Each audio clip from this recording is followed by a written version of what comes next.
Hi అండి. Welcome back to common రుచులు. నేను మీ శిరీష. ఈరోజు మనం చేసుకోబోయే రెసిపీ వచ్చేసి మామిడికాయ కొబ్బరి పచ్చడి.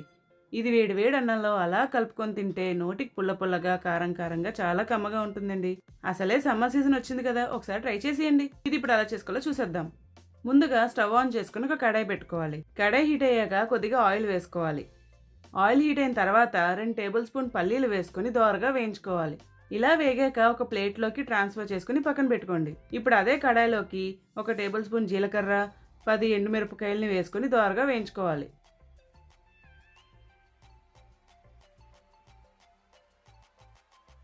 ఇలా దోరగా వేగిన తర్వాత 1 కప్పు సన్నగా తరిగినట్టు కొబ్బరి ముక్కలు, అలాగే 1/2 కప్పు మామిడికాయ ముక్కల్ని కూడా వేసుకోవాలి. ఇలా వేసుకున్నాక ఒక 5 నిమిషాల పాటు ఫ్లేమ్ లోనే పెట్టుకుని వేయించుకోవాలి.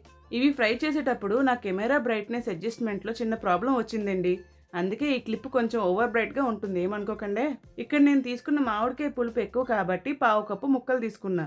మీరు తీసుకున్న మామిడికాయ పులుపుని అడ్జస్ట్ చేసుకొని దాన్ని బట్టి ముక్కల్ని వేసుకోండి. ఇప్పుడు ఇందులోనే 1/2 టీ స్పూన్ పసుపుని వేసుకొని మరొకసారి కలుపుకున్న తర్వాత స్టవ్ ఆఫ్ చేసుకుని పక్కన పెట్టుకోండి. అన్నట్టు మరొక మాట, నా వీడియోస్ నచ్చితే సబ్స్క్రైబ్ చేయండి. మరెన్నో రెసిపీస్ మీతో షేర్ చేసుకుంటాను. ఇప్పుడు ఒక మిక్సీ జార్ తీసుకొని అందులో మామిడికాయ, కొబ్బరికాయ ముక్కల్ని వేసుకోవాలి. ఆ తర్వాత మనం ముందుగానే వేయించి పక్కన పెట్టుకున్న పల్లీలు కూడా వేసుకొని నేను మీకు చూపిస్తున్న విధంగా మిక్సీ పట్టుకొని పక్కన పెట్టుకోవాలి. ఇప్పుడు పచ్చడికి తాలింపుని రెడీ చేసుకుందాం. ఇప్పుడు స్టవ్ ఆన్ చేసుకొని ఒక ప్యాన్ పెట్టుకోవాలి. ఆ తర్వాత 1 టేబుల్ స్పూన్ ఆయిల్ వేసుకోవాలి. ఆయిల్ హీట్ అయ్యాక 1/2 టీ స్పూన్ మెంతులు, 1 టేబుల్ స్పూన్ మినప్పప్పు, 1 టేబుల్ స్పూన్ జీలకర్ర, 1 టేబుల్ స్పూన్ ఆవాలు వేసుకుని దోరగా వేయించుకోవాలి.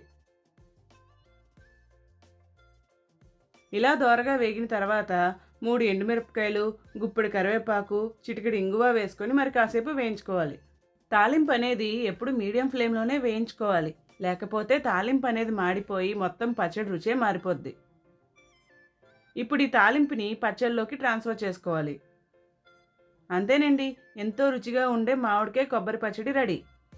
ఇది మీరు ట్రై చేసిన తర్వాత ఎలా వచ్చిందో నాకు కామెంట్ బాక్స్లో కామెంట్ చేయడం మర్చిపోకండి. అలాగే వెళ్ళే ముందు నా ఛానల్ సబ్స్క్రైబ్ చేసి వెళ్ళొచ్చు కదా. అమ్మ వంట నచ్చే లైక్ చేయండి, షేర్ చేయండి, కమెంట్ చేయండి, దాంతో చేయండి.